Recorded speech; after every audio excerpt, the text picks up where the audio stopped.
Okay, good morning, class 8. Let's start our new chapter microorganism, friends and foe.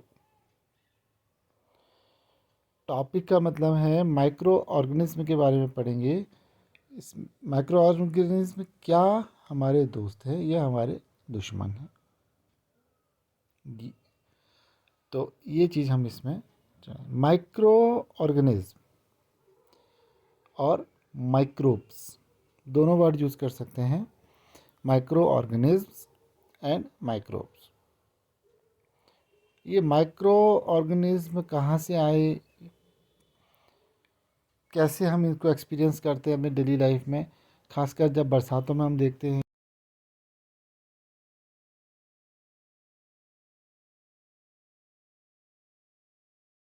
Face पे हरा हरा patches पड़ने लग जाते हैं, ग्रेइश ग्रीनिश, और बहुत दिन तक अगर हम छोड़ देते हैं तो बिल्कुल वाइट पैचेस हो जाते हैं।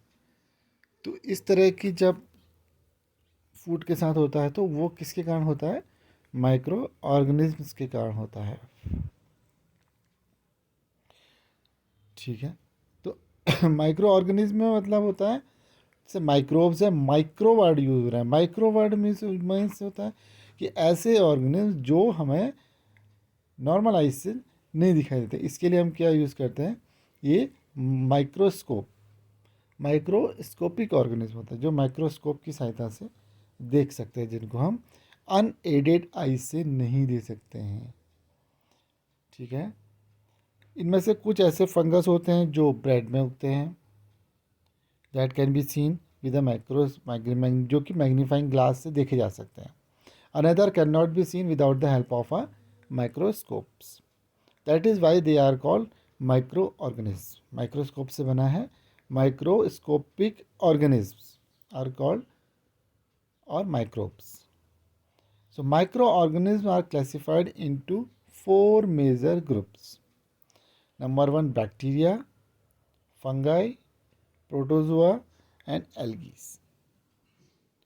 Some of these common microorganisms are shown in figure 1.2 and 1.4. So where is figure 1.2 and 1.4?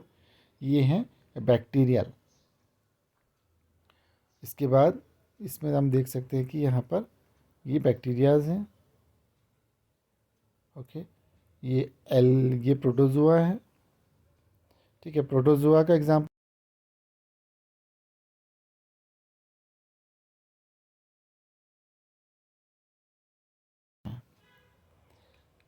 Bread mould,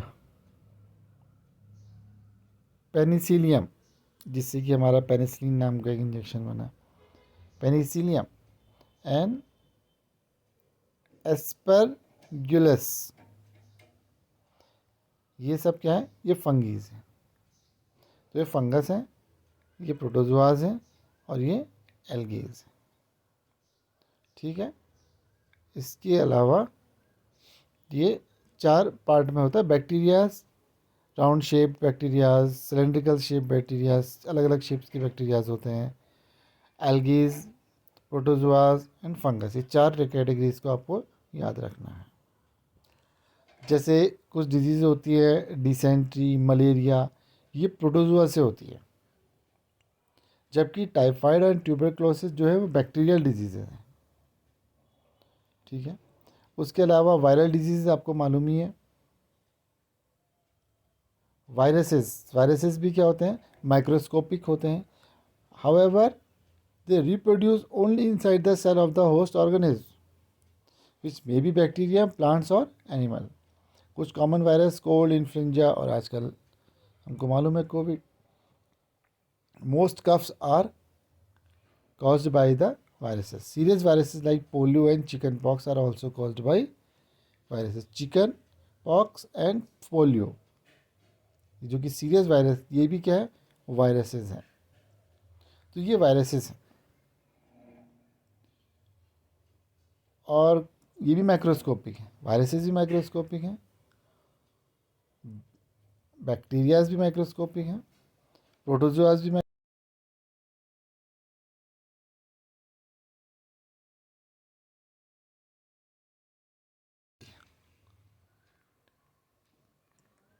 कुछ हमने प्रीवियस क्लासेस में पढ़ा था। अब माइक्रो ऑर्गेनिज्म रहते कहाँ हैं? Microorganism may be a single cell like bacteria, algae and protozoa, और multicellular such as many algae and fungus. They live in all type of environment ranging from ice cold climate to hot springs and desert to marshy lands. Marshy lands. They are also found inside the bodies of animals, including humans. Some of the microorganisms grow on other organisms while other exist freely. Micro organism दूसरे organism पर भी रहते हैं, और micro organism में क्या है, freely भी एग्जिस्ट करते हैं। एनिमल बॉडी के अंदर, ह्यूमन बॉडी के अंदर पाए जाते हैं। इस तरह इसमें कई सारे माइक्रो, जैसे वायरसेस होते हैं, वो ना तो वो लाइवली स्टेज में होते हैं, ना वो डेड स्टेट में होते हैं, मिडिल स्टेट में होते हैं। जब उनको कोई होस्ट सेल मिलता है, कोई बॉडी मिलती है, तो वहाँ पर वो ग्रो करने लगते हैं, अदरवाइज कुछ टाइम के बाद वो खुद ही ख़त्म हो जाते हैं।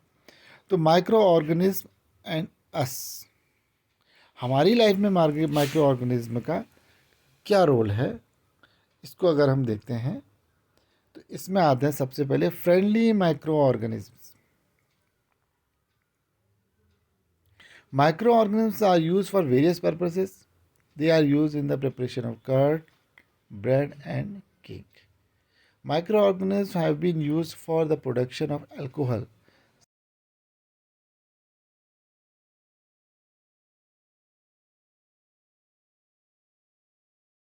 यूज़ होता है। इसके अलावा हमारा जो दही है, ब्रेड है और केक है, इन तीनों में माइक्रो ऑर्गेनिज्म डेवलप किए जाते हैं। इसके अलावा इन्वायरमेंट को क्लीन करने के लिए, जैसे कि हमने लास्ट ईयर पढ़ा था, मैन्योर्स बनाते हैं। तो मैन्योर्स कैसे बनते हैं?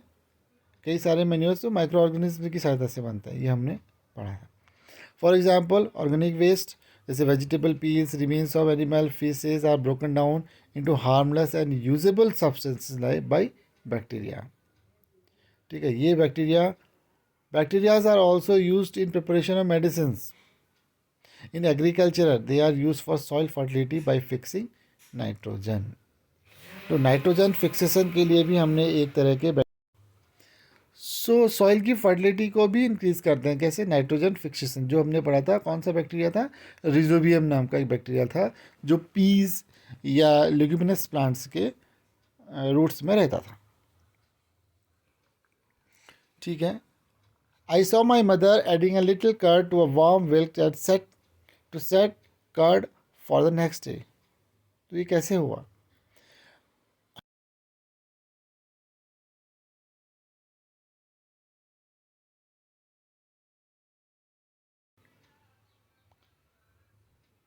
लैक्टोबैलिकस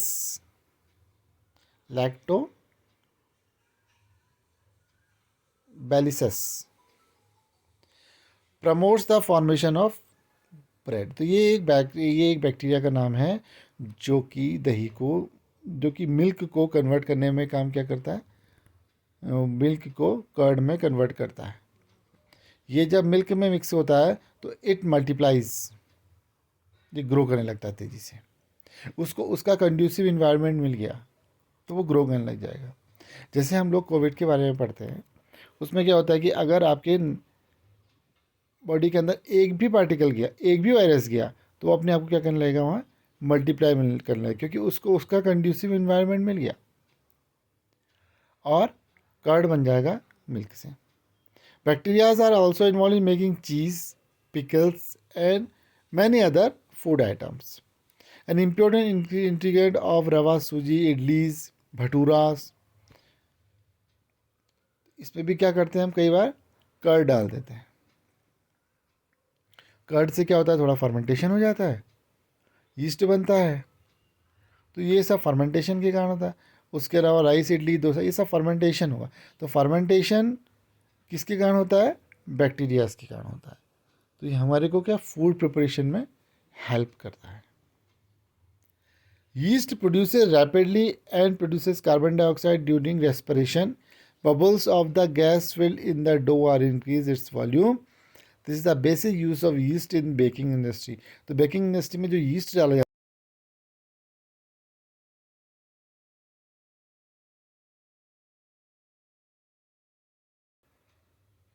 तेजी से बढ़ा देता है, इसके कारण क्या होता है, जो हमने डो बनाया था, देखो ये मैदा हमने क्या किया, ये ऊपर वाली जो दिख रहा है इस पे हमने क्या किया, डो बना दिया, छोड़ दिया।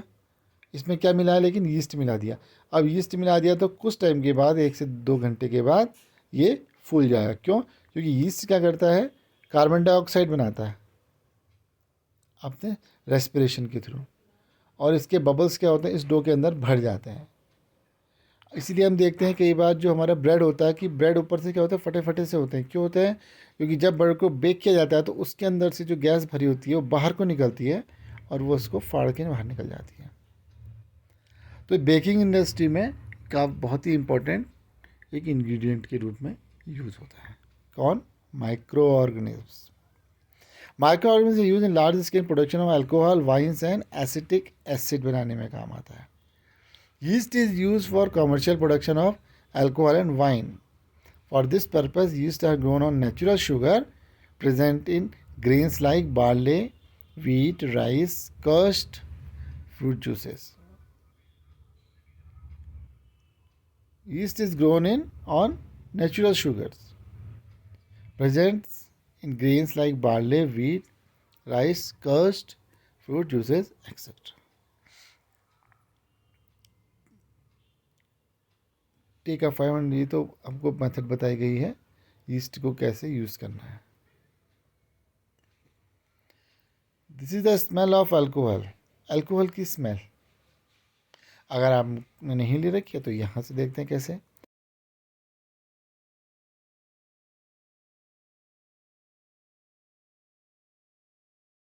इसको 3/4 वाटर में करेंगे और उसमें थोड़ा शुगर मिला देंगे। चीनी का पानी बनाना है और उसमें डालेंगे यीस्ट पाउडर, और इसको वार्म प्लेस में 4-5 घंटे रखेंगे तो उसमें से एक तरह की महक आने लगेगी। ये किसकी है? ये अल्कोहल बनने लग गया इससे। किससे अल्कोहल बन रहा है? वो शुगर सॉल्यूशन से। तो शुगर सॉल्यूशन किस में कन्वर्ट कर रहे हैं हम लोग? अल्कोहल में कन्वर्ट कर रहे हैं। तो alcohol this is the method of making alcohol by yeast. This process of conversion of sugar into alcohol is known as fermentation. What is fermentation? The conversion of sugar into alcohol is known as fermentation. Louis Pasteur discovered fermentation in 1957. तो ये तो हो गया हमारे घर के अंदर हम माइक्रो ऑर्गेनिज्म का किस तरह से इस्तेमाल कर सकते हैं। नेक्स्ट टॉपिक में हम पढ़ेंगे मेडिसिन्स में माइक्रो ऑर्गेनिज्म का इस्तेमाल कैसे होता है।